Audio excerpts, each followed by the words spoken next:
السنة فيها 12 شهر. نعم. فيها 28 يوم. نعم. أولا الصيف 7 أيام، والصيف بعقب الخريف 7 أيام. الخريف بعقب الدرخ يعني موسم العيوش وإنتاج العيش 7 أيام. الدرخ بعقب الشتاء 7 أيام. ده 28. ايوه. أول عينة في الصيف النطح، من النطح البطيني دي العينة الصيف. الترية، البرية، الأصل العسانة، الرويانة، الضراع، لأنه الضراع والنتج خريف الفصل تابع للصيف. دي العينة الصيفية. كم يوم العينة؟ كم يوم؟ العينة 13 يوم يعني الليل لما الليل يكون اليوم ده قاعد 13 الخطة تدخل الساعة 12، لأنه يعني اليوم دائما يدخل الساعة 12 صباحا.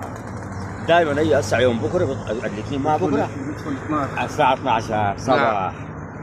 ده جبنا يعطي جبنا الصيف، جبنا الذراع.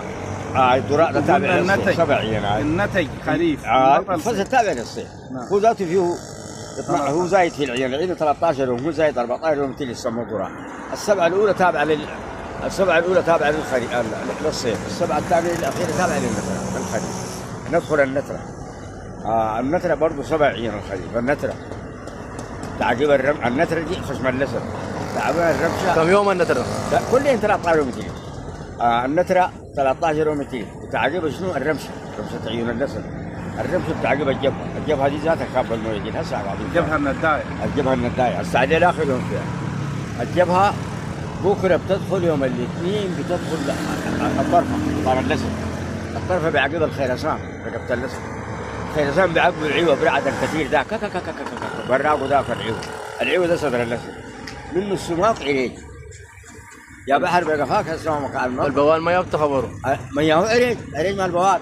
المطر ينصرف يوم 23 شهر 10 ويدخل الغفر والعين في الدرب. كان الأصحاب لا حرابة، وكان عندك بنيان جالوس الدين أنها تجيب عمال القلب القوي. حصر أي ضرر خبروا به.